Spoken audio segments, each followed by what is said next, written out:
Welcome to Between State Lines.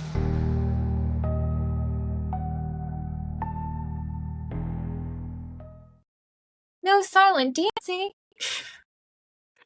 You know what? We'll do some. There we go. Some silent dancing. So, everybody, welcome back to Between State Lines, episode 3. You'll notice that our intro is a little bit creepier, a little bit spookier. We're going in a different direction for the podcast. I think you guys will like it. We like it. We're both spooky people, so I think it's the right move. Feels right. Feels natural. Feels natural. So, how was your week, Steph? It was chaotic. My 3-year-old is feral, and I am learning to accept it. But it's hard. I mean, what are you gonna do? Yeah. Then my 5-year-old starts school coming up, and so I got him signed up for a little intro days for next month, and it made me really sad. Growing up way too fast. Yeah. How about your week? What you got going on? It's been going pretty crazy. Like I'm in Denver this week for work and traveling. I missed the craziness on Friday with that whole shutdown and everything going down, the planes being delayed and stuff. So thankfully I didn't hit that, but I'm in Denver and my dad, he always does this whenever I go to Denver, will text me about how there's a secret world underground thing underneath the airport, which I think he is just jokingly saying, but I can never get a good read on him because he's not a very big paranormal believer in the first place. But I did look into it. You could do your own episode of this podcast strictly on Denver Airport. That's how absurd it is. Yeah, it's how big it is, and then all of that like artwork that they have around there. And I've only touched on hearing about it pretty recently, probably in like the last 3 weeks, and it sounds insane. Like I looked at the chart of the level of conspiracy theories, and that one was like you're almost leaving reality, but it wasn't leaving reality yet. Yeah, apparently they faced so many delays when they were building the airport, and then people got this conspiracy where the delays were because they were firing different teams and reassigning people to build the underground world. But you mentioned the painting, and I actually looked in that specifically. I haven't actually seen the painting, but I've heard about it. Like there's sculptures and paintings all throughout that are like supposed to be insane. So you're gonna have to also tell me about your painting that you did research on, because I haven't heard of anything specific. I've just heard that the whole thing is insane. Well, the first thing to paint the structure or the statues, my boss picked me up from the airport, and she made sure to point out the horse's red eyes and how it's like a devil or something. I was like, all right, here we go. But that's one. And then the painting is the Children of the World Dream of Peace painting. There's 3 panels in the painting. The first panel represents the horrors of war with grieving parental figures, bombed out buildings, and children sleeping in just like a blown up area. And the dominant figure is a faceless soldier impaling a dove, or the representation of peace, on the point of their sword. Yeah. And why did this get put in the report? And this is just the first panel. Just the first panel. It's the Illuminati. My God. And at an airport, like you get checked before you come into the airport for absolutely anything resembling anything that could be used as a weapon, but they have this on the. And side note, TSA, I'm not admitting to anything here, but one time when I flew out of Washington, D.C., I flew with a really sharp, like, metal pointed thing. Could have been used as a knife, and somehow ended up in my bag. Didn't get flagged by the TSA for anything in there.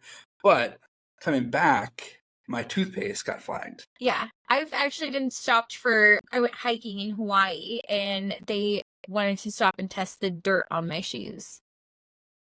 And then another time, they tested my formula, too. Like, it was like an unused thing of formula. They made me open it and checked it.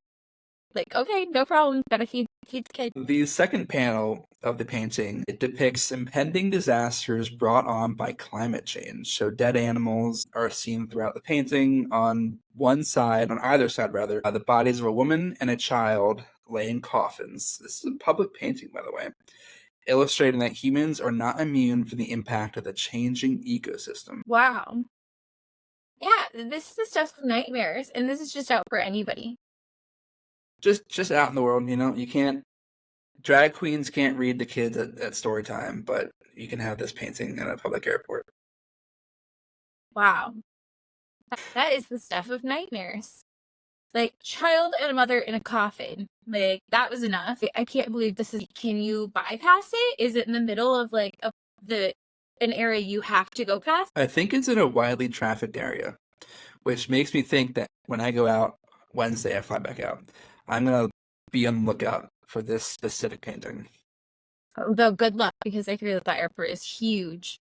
And that's part of the conspiracy. But also, climate change, that's another conspiracy out there. I don't know who's questioning it, but it was on the conspiracy chart. And then there's one last panel. So the central panel of this whole painting is actually a scene of hope and optimism for the future. In it, the people of all races and nationalities are seen embracing each other, smiling happily and singing. Weapons of war are bundled in nationalistic flags with children bearing them forward. And a broken statue of the soldier from the first panel is buried and forgotten. It's like kind of a culmination of like, it's peaceful now that went through all this awful, and I guess that is like the one world government getting everything together, making it peaceful, like Anakin Skywalker. Yeah, don't be scared. There's hope in the end. At what cost? I don't know, but don't worry, the other stuff has been forgotten somehow. Not to the rest of us who've seen this painting, clearly. Wow, but all this got me thinking, what other things do people think are actually real? Which, of course, resulted in me searching down the wildest theories on reality. And I don't know if you're ready for this, but it's pretty crazy, and I think you're going to question your own existence. Okay, let's go for it. All right, so number one, and this one, okay, it's the wackiest theory, the weirdest theory I've read into. I don't believe it. It sounds crazy. Well, maybe parts are not crazy, but this main part is. It's called the Silurian, Silurian hypothesis. Silurian, I don't know how to pronounce that. Which is basically the idea that a previous, more advanced human race or species was on the Earth more than 10 million years ago. It was developed by Adam Frank and Gavin Schmidt. And this is where a lot of people are going to be like, what the heck?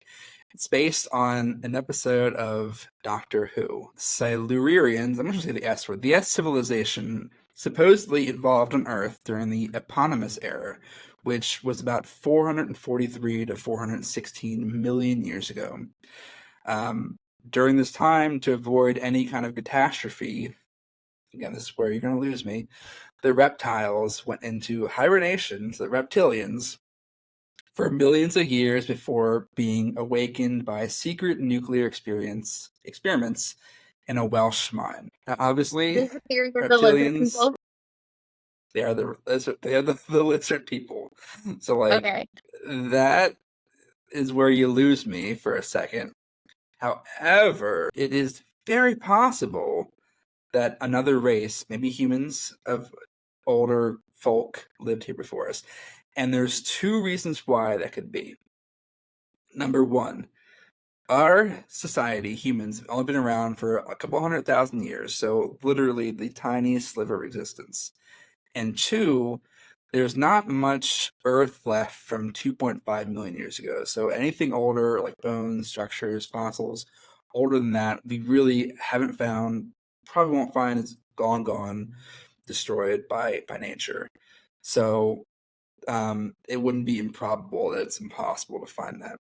Now, the theory wraps up by saying these humans or species left Earth a long time ago and went to other planets, which leaves open the door.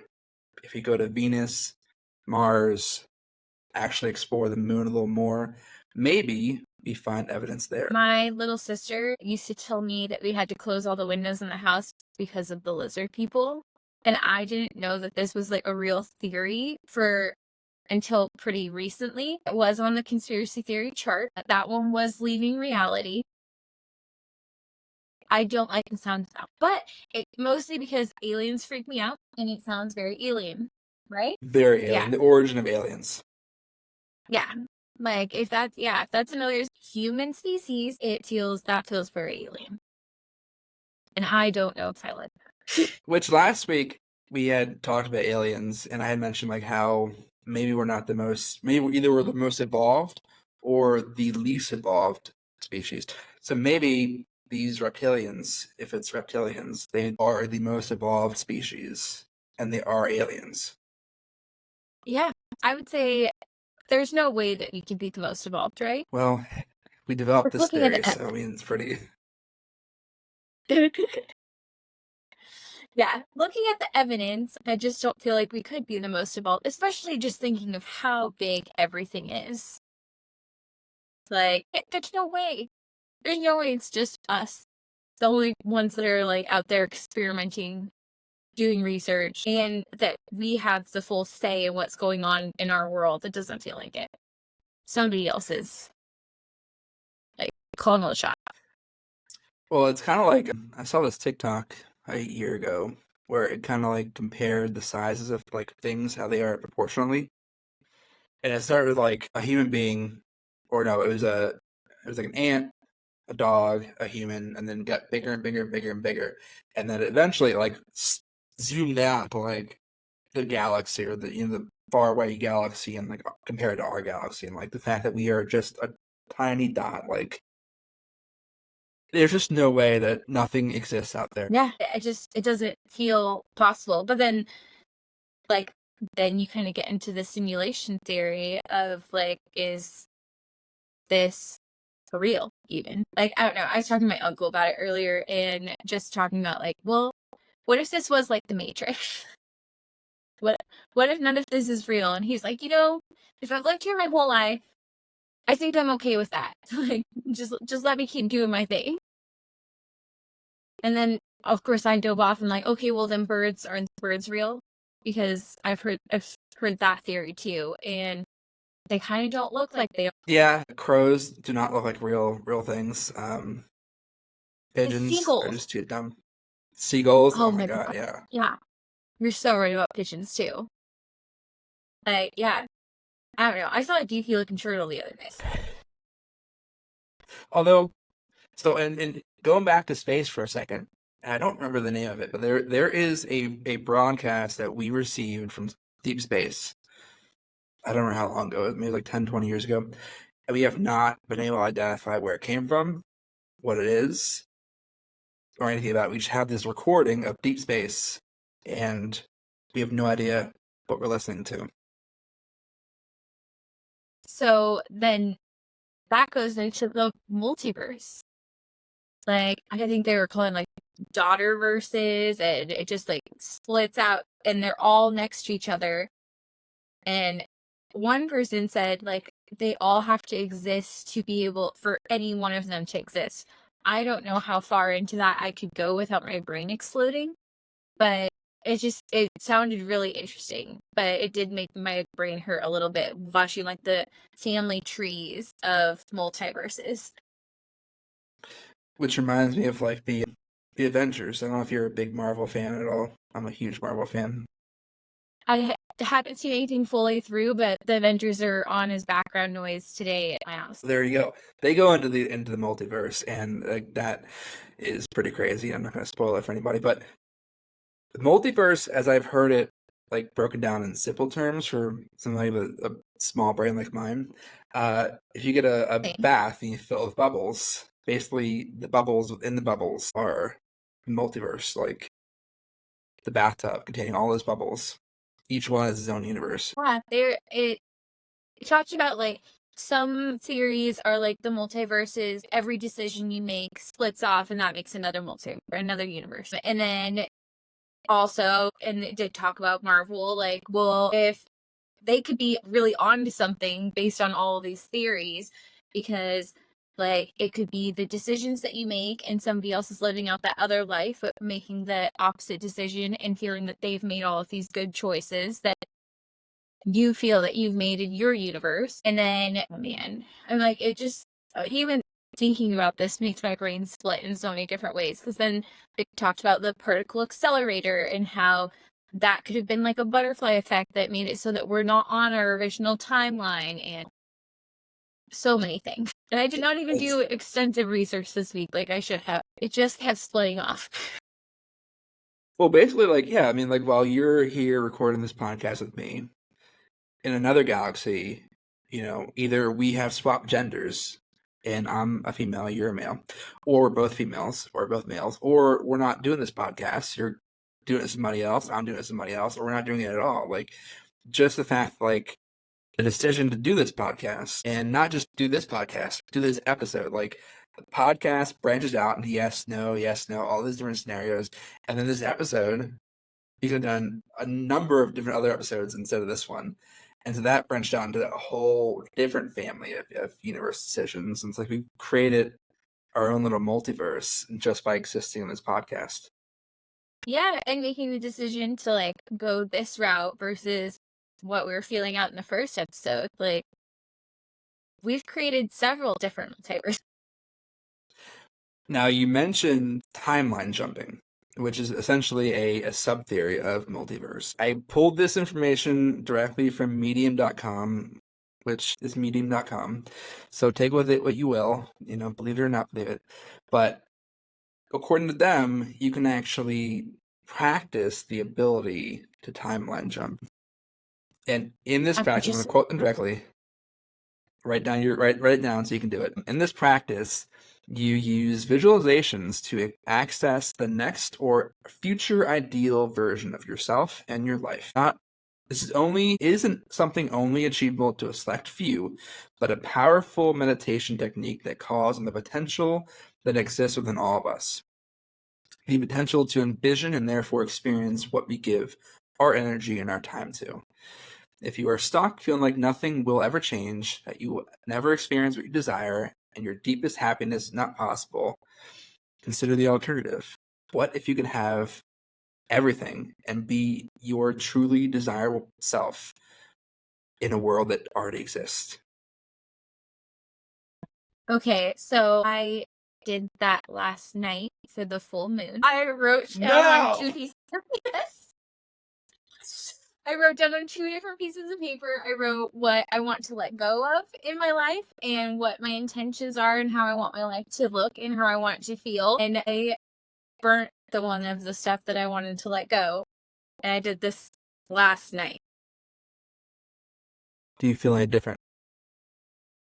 I mean, I felt different, but I did all of the rituals. So I don't know. I did an egg cleanse, washing and with salt and cinnamon. I don't know what might work with any of this stuff, but I know that I do feel different afterwards, and it feels fine. If it's a placebo effect, I'm here for it.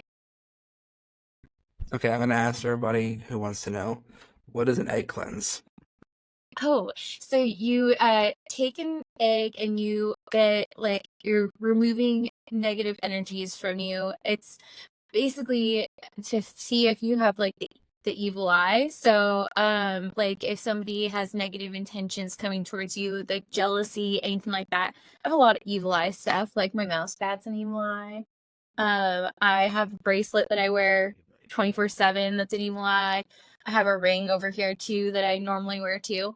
But yeah, so you rub it from head to toe and then you crack it into a glass of water. And in that, you don't want to be looking above it because you can absorb all the negative energy back. But so you're like looking at it head on, and if there are like little points coming out from your egg, then that's supposed to be like the negative energy. And if it has a bubble at the top, that's the evil eye.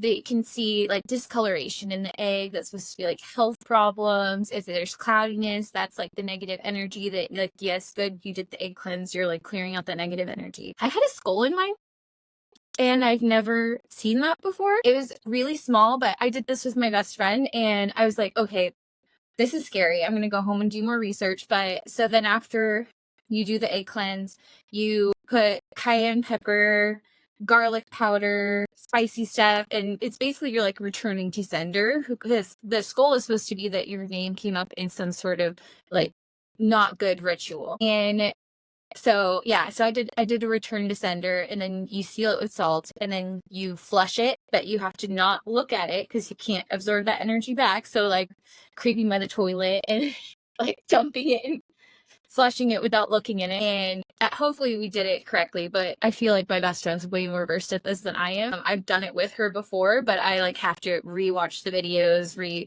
look into it to make sure I'm not like absorbing any of that negative stuff back. And then we've washed our hands with salt and cinnamon, like salt for cleansing purposes and cinnamon because it's supposed to be good for good fortune. Okay, that was much different than what I thought it was gonna be. I thought you were gonna crack an egg and like rub it on your hands, like that was your cleanse.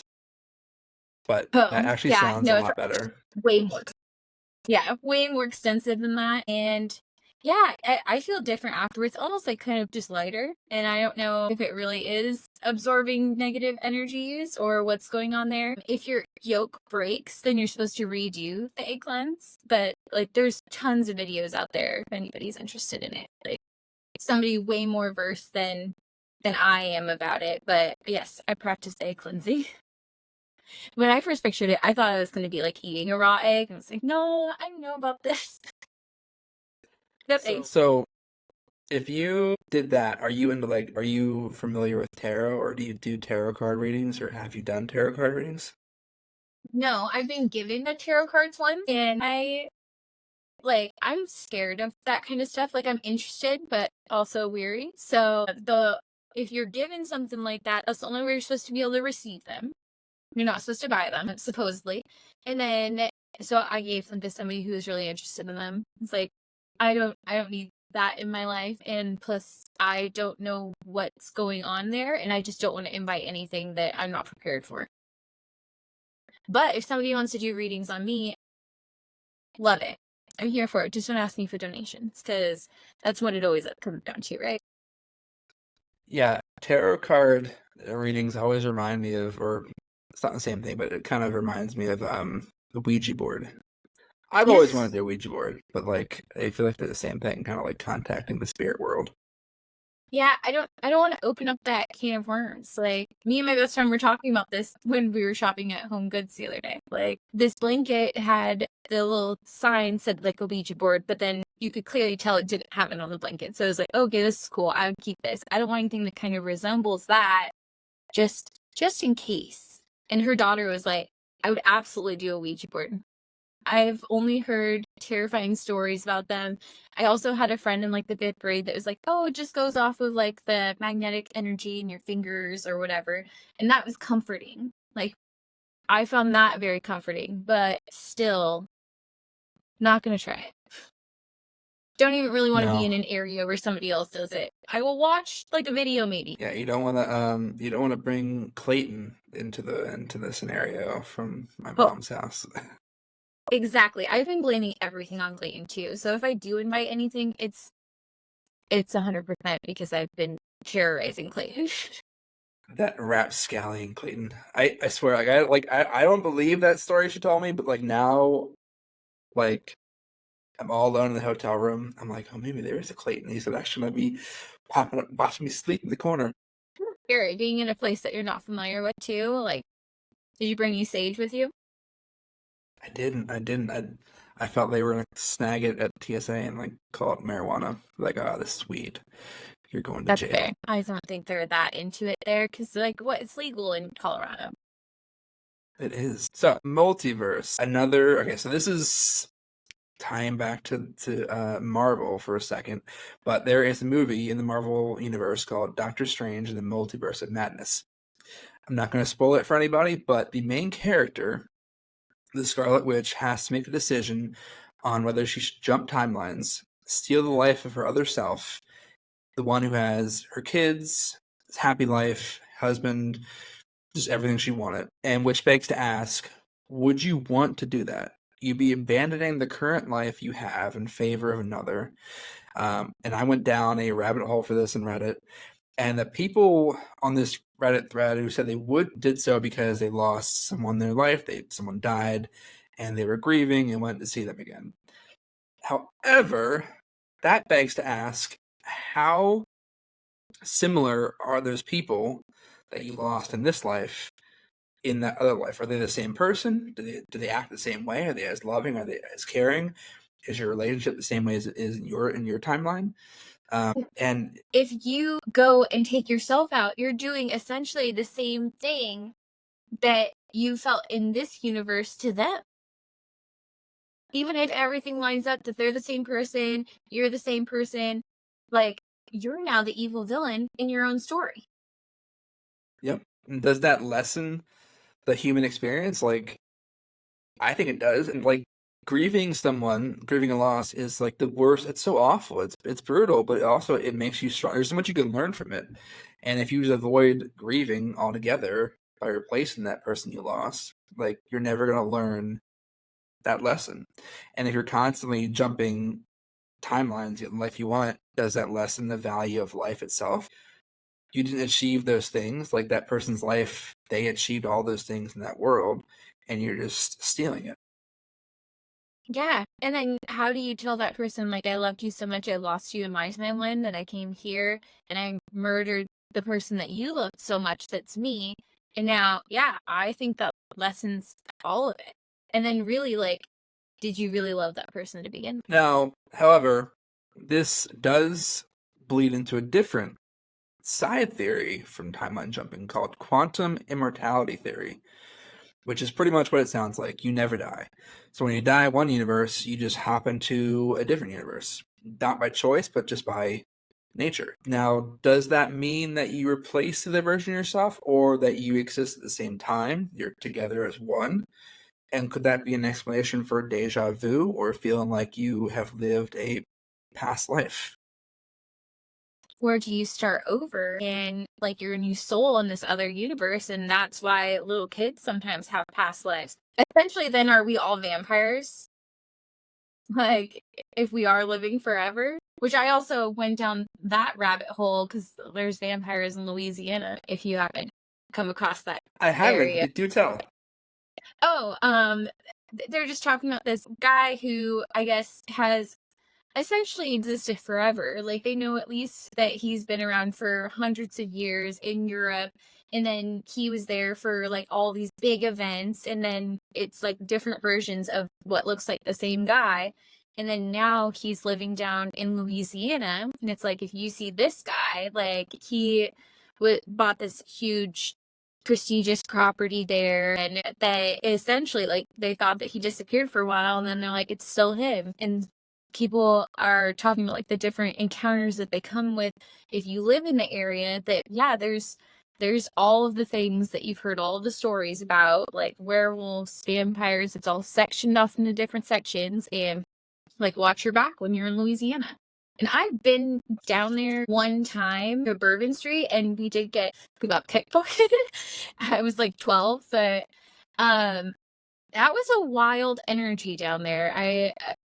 I could I could see how it'd be something very strange going on, but I can't imagine being amongst all of that like chaotic energy and being like, does this exist? Does it not exist? Now, I gotta ask you a question. If you had a chance to become a vampire, would you do it?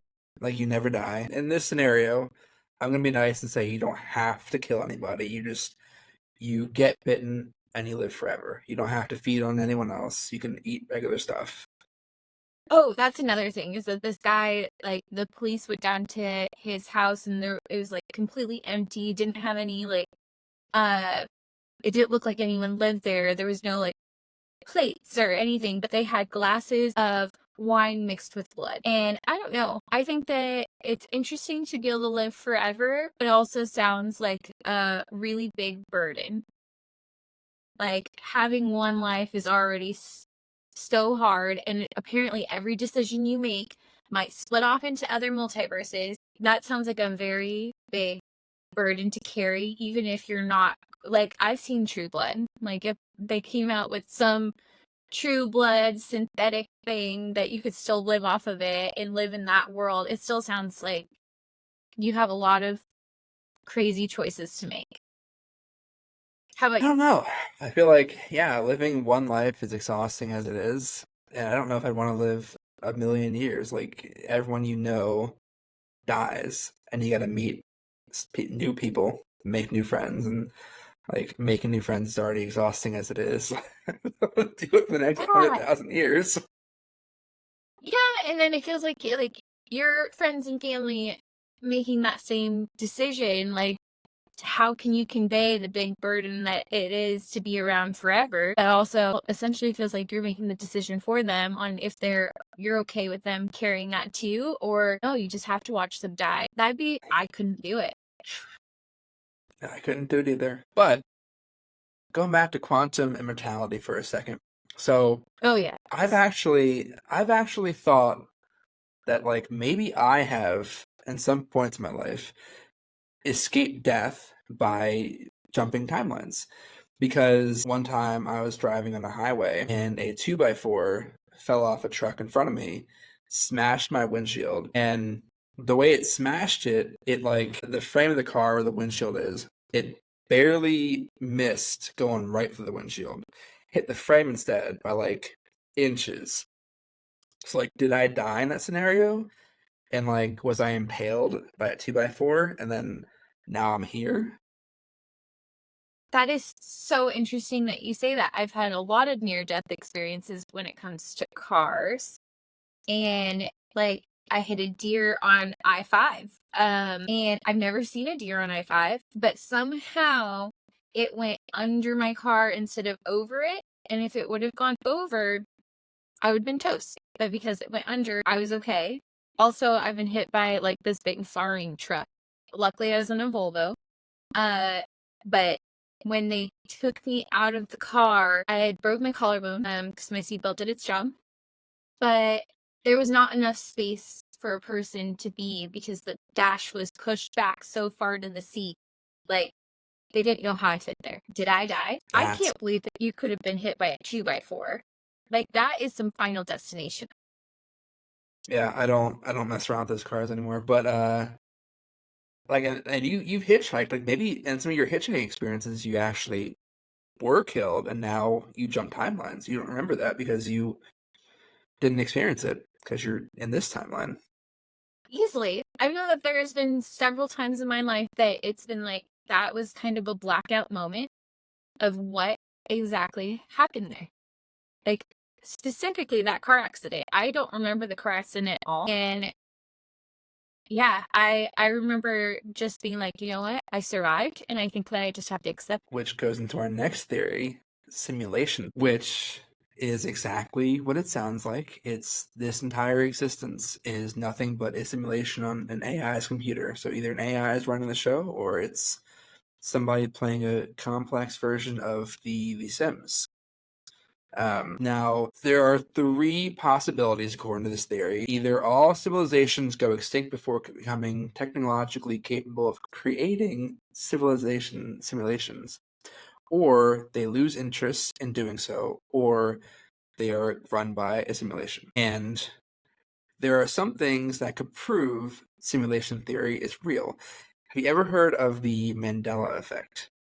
Yes, I have a very specific one that I have a problem with. That Genie movie one, that there was like Kazam and like Shazam.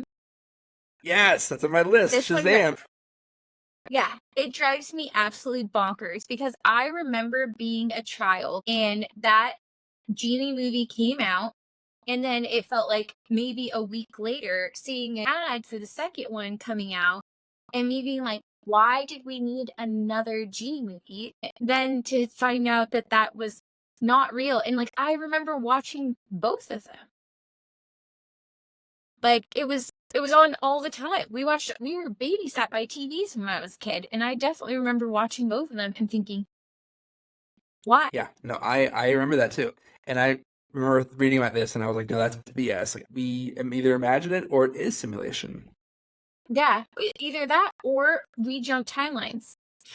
Because even the actor from the movie has said, I did not do this movie. And I'm like, I call bull. You did it. I saw it. Yeah. And even me and my best friend were talking about the Mandela himself. Like, we remember him dying in prison. Like, that was the story. And then all of a sudden, we saw he died later in our lifetime. It was like, I thought he died before I was born. Yeah. Somehow he was still alive. Even some of the branding stuff that they have that's like down the wormhole of the Mandela effect. Like, I understand how I could get some branding things wrong, but there's some on there that I'm like, I don't recognize that, and you're telling me that that is like real life. I recognize the one you're telling me is not real, but I do not recognize. It feels like I'm being force fed something. So do you remember the movie, I mean, I'm sure you do, Snow White and the Seven Dwarfs? Yeah, my great grandma's older sister was a writer for that. Really? That's pretty cool. Yeah. Dorothy Ann Blank. And it's on the IMDb in this timeline. That's pretty awesome. What are the odds? I like fun facts. Like, keep going. So do you remember the line that was it the witch said? I don't the old lady, the enemy, yeah, the witch. Mirror, mirror on the wall, who's the fairest of them all? That was what she said. Yeah. No, she didn't say that. She I said know. magic mirror on the wall. That is bullcrap. I remember it being mirror, mirror on the wall. Yeah, I remember it being mirror, mirror on the wall in the movie, and then having like a toy that said magic mirror, and being like, why did they change it? So yeah, no. But I also, somewhere in this household, I need to find it, or I did at one point. They had a Good Housekeeping magazine from 1937 that they did the intro to show that Snow White was coming out, because they didn't have trailers then. So it was in Good Housekeeping, and it's like a couple of page fold about it. And my great grandma's older sister did this, and so I bought it for my grandma before she passed. Like, and I live in the house that she was in, so I need to find it somewhere around here. But I want proof. I want proof that I'm wrong about that. And if so, I firmly believe I have jump timelines. There's no way. I mean, I can go off the simulation thing too, because like I said, like, if this is all a simulation, then I guess I should just be happy that I'm not like living in whatever filthy pool that I'm in right now. No one puts you in a pool and put a fence around you and let you just drown and become a ghost, and then as a ghost make a million babies with the Undertaker or whatever, which is totally not what I did when I played Sims. I didn't do that at all. I was always so nice to all my Sims. My little sister was so evil to all of her Sims. I definitely remember her locking them into rooms, and I didn't play Sims. I played like Pharaoh back in the day, where you can like have your little towns in Egypt and hippos would come crush your people and whatnot. Or the gods would come and smite you. But yeah, I didn't have the full control of the Sims. Sounds like so much fun though. But my little sister scared me. Where can you come up with this stuff? It's the best way to play, okay? Man, yeah, she definitely, she just locked people in rooms and took out the doors, and I did not understand where this was coming from. Like, why did your mind go here? But she's also the same kid that told me about the lizard people, so I don't know. She could be onto something. Maybe she is a lizard person. That's what it is. It would not surprise me. My little sister, like, she's so sweet, but something's going on in there. So, are you a fan of Star Wars? I have seen Star Wars. I know a little bit about it. I wouldn't say that I'm the biggest fan. I don't hate it though. Okay. You'll have to Well, explain things. We can be friends if you don't hate it. So in episode 5, The Empire Strikes Back, Darth Vader, as I recall it when I was a kid, told Luke Skywalker, "Luke, I am your father." However, that's not the line. The line is, "No, I am your father," which again is total and utter BS. No, that was literally like all the parodies went and said the exact same line. Like, we have been imitating that line forever. We didn't just, "No, I'm your father." No, no, I don't believe it. I don't believe it. I'm calling Now BS. I'm calling BS too. The last example I have of a deja vu, the Mandela effect, is Pikachu. obviously everyone knows Pikachu is a yellow Pokemon. I recall Pikachu having a black tipped tail. Like, Yeah. it does not have a black tipped tail. It's a full yellow, solid yellow, no black on the tail at all. Just No. completely yellow. Yeah, No. no, That's wrong. it is incorrect. It is bull crap. It's wrong. I'm like, where do I have Pikachu? I have Pikachu somewhere. And I That's have a wrong. Pikachu toy at home. When I get home, I'm gonna look at the toy because I am like 100% certain it had a black tip on the tail. Yeah, black, like, it's like a lightning bolt, but with the black tip on the tail, and then it matches, like, the black tips on the ears. No, this is wrong. It's wrong. I'm like, where are all the Pokemon things? I feel like I normally have, like, at least some stickers or something. This is wrong. Yeah, Ugh. it's. I am infuriated. I'm gonna be looking up when I get home my cards, my toys, my actual Pokemon cartridge game. I'm gonna find all of that and see. Yeah. I have my Game Boy Color, but my sister has it. I gave all of my Pokemon cards, and I have like old drawings even where I like traced Pokemon probably off the TV and put them in a binder. And my one of my best friend's kids has these. I need pictures. I need photo evidence of all of this because there's no way I can see Pikachu so clearly in my mind.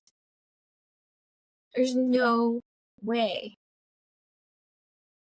No It's way. absolute BS. It's bullcrap. And so yeah, simulation theory. Now, the one of the strongest pieces of evidence for simulation theory, which obviously Mandela effect helps explain some of the things going on in the world, is that our universe it relies on mathematical laws and principles.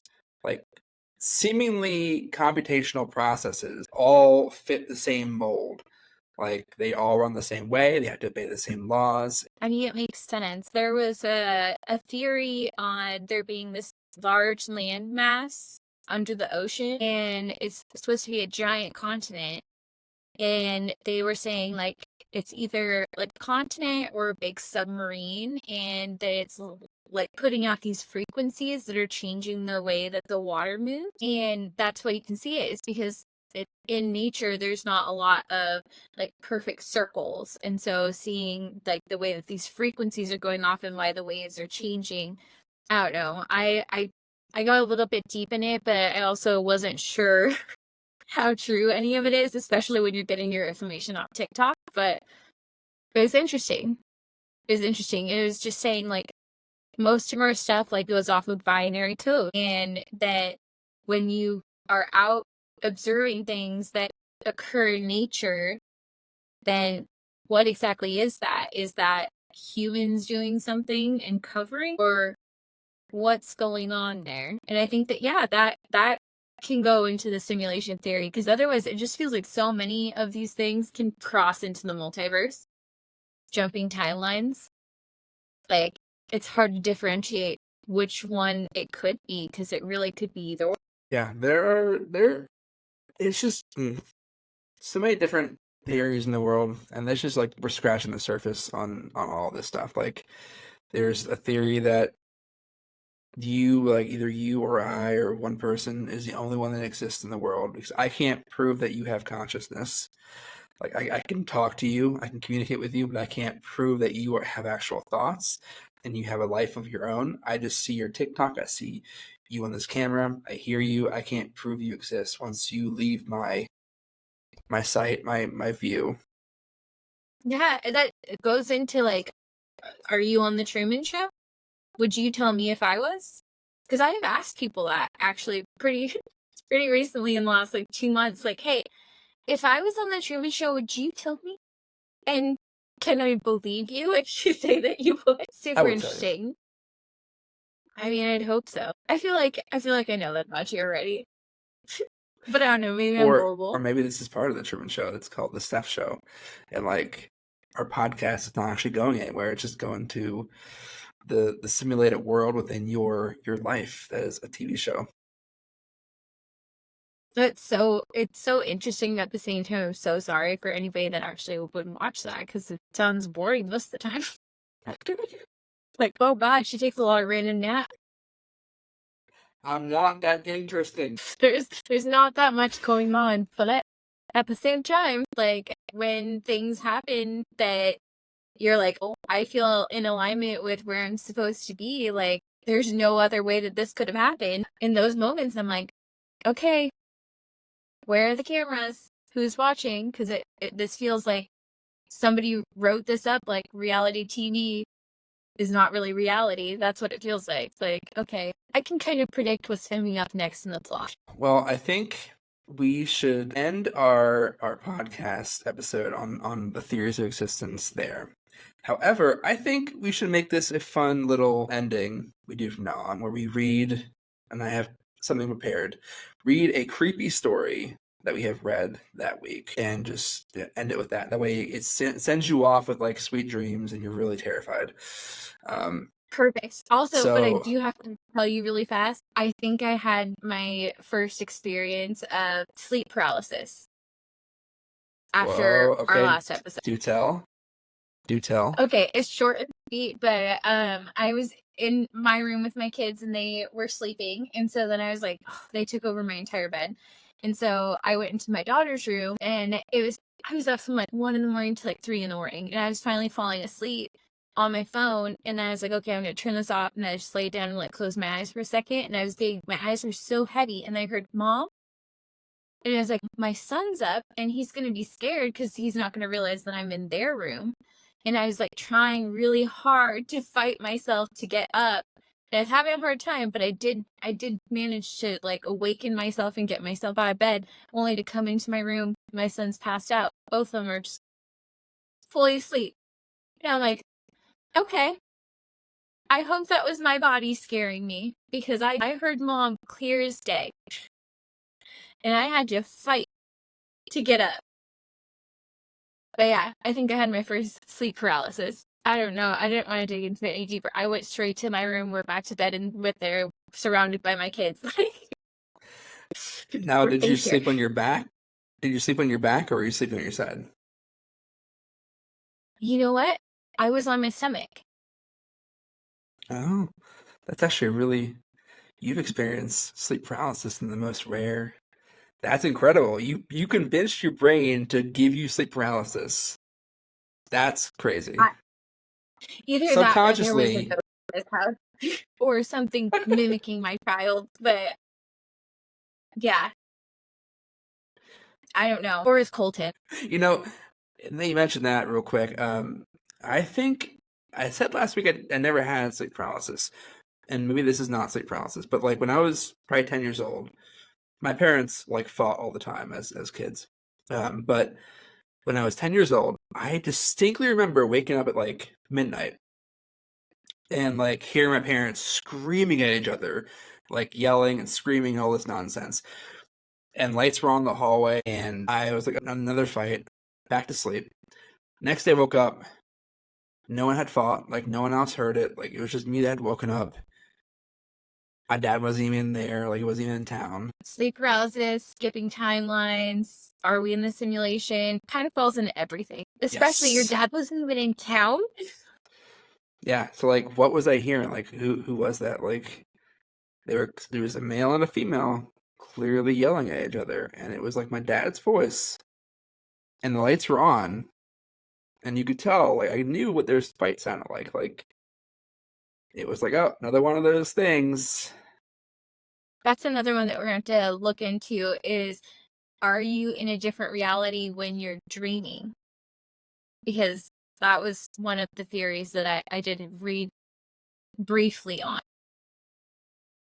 Were you in a different reality? Or instead of like your death jumping timelines, what if like a traumatic event, your brain's like your body's way of dealing with a traumatic event is just jump timelines into a different timeline where nothing happened and it's peaceful. There's so many ways that this could go, and everything feels so intermingled and plausible. I don't know for sure, but it sounds possible. And I think that if it has you the tiniest bit of weight that it could be possible, then we should at least entertain. Okay, so All right. final story before we part for the night. This will help you sleep. This is from Ask Reddit, and it's posted 8 years ago by the username Seamus. I posted this many, many years ago. Posting again as it was genuinely terrifying and absolutely true. Many years ago, I lived in a big, old 3-story house that had a room on the middle level that we converted into an office. I used to write financial reports late at night that we published the next morning. The office had a few computers, and my toddler son had been playing on one of them before he went to bed. By the time he had fallen asleep, I switched off his monitor, scooped him up, and took him back to bed, flicking off the light as I left. For the next few hours, I relaxed in another room, watching TV with my wife. She went to bed around 11 p.m., and at midnight, I decided to do the same. But I realized I left a window open in the office, so I went in there to close it. The house was silent, and the room was pitch black, and colder than it should have been for that time of the year, even with the window open. I paused for a moment in the center of the room to think about this, and then it happened. Something was tapping on the glass. But it wasn't the random tappings of a bird or another kind of animal. It was completely uniform. It sounded human, but I was on the second floor. So how was that possible? It was so dark that I couldn't make out anything against the black glass, but a few minutes later it happened. Knock, knock, knock. By now I was already feeling on edge. Then something happened that chilled me to the core. Because out of the corner of the room, to my right, from the darkness, a high-pitched, almost squeaky voice began to speak quite loudly. I can see you. I froze in the spot. My blood went cold. My bowels prepared for evacuation. My God, I thought. I never wrote that book, any book. It spoke again, but with greater emphasis on that all-important word. I can see you. I determined that I was almost certainly fucked, so I figured, what the hell? I turned slowly to my right and walked into the darkness until I finally reached my son's computer. Nothing there but an empty chair.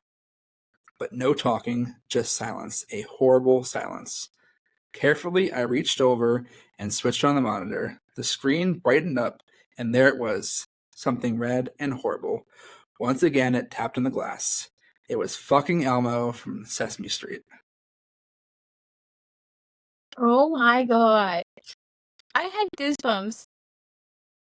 Like, on my cheeks. I want to say that this story reminded me of something that happened to me about 2 weeks ago. So my daughter has, I'm sure you could have had this before, it's like a square table that you push buttons, it makes noises, and like they can stand, like walk around it. I guess it's kind of like a balance table, whatever it's called. But she has had one of those downstairs in the living room, and all around it, she had like those puzzles where if you pull a puzzle piece, it makes a noise like a fire truck, a police siren. And at 3 a.m, woke up and I listened and I heard some noise in the downstairs, and I was like, "What the fuck is that noise?" And I sat up, like focusing on the noise, and I was like, "Okay, it sounds like someone is playing with my daughter's toys."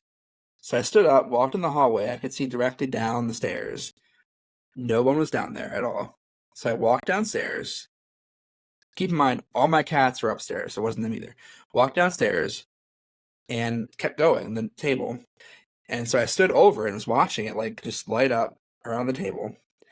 And as I'm watching it, I shit you not, the 3 puzzles around the table went off. Fire engine, police siren, and like some kind of, I think it was like a cow going moo.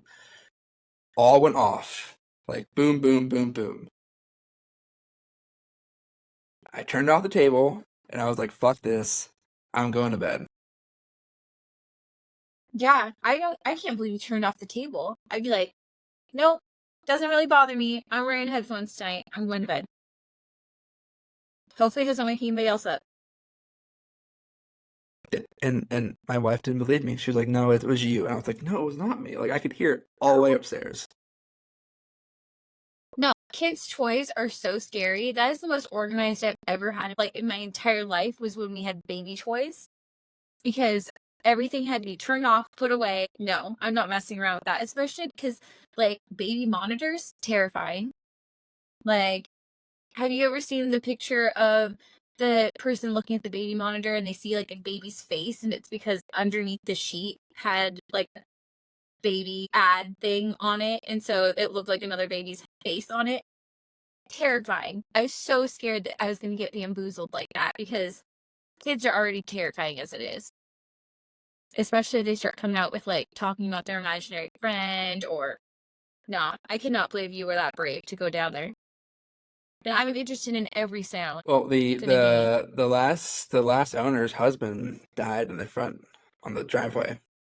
I didn't know this till after he bought the house. Like, a neighbor down the road, his family grew up in that same neighborhood, and apparently a year before he bought, the guy had fallen off his RV and, like, smacked his head and died. And I was like, well, I wish I had known that. Yeah, I feel like they should tell you that. And also, does he know that he died? It's not Colton, it's that guy. What's his name? And I'm sorry, His it name was is Colton, Tom. right? Clayton. Now he's going to come after Like, you. Now you brought Clayton on us. Steph, what is I it? know. You I'm angered sorry. Clayton by calling him Colton.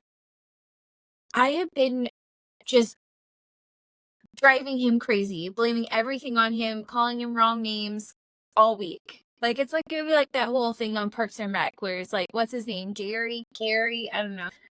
You're never going to get rid of Sorry, Clayton. Clayton. He's there to stay. Yeah, well, you got Tom over there, so.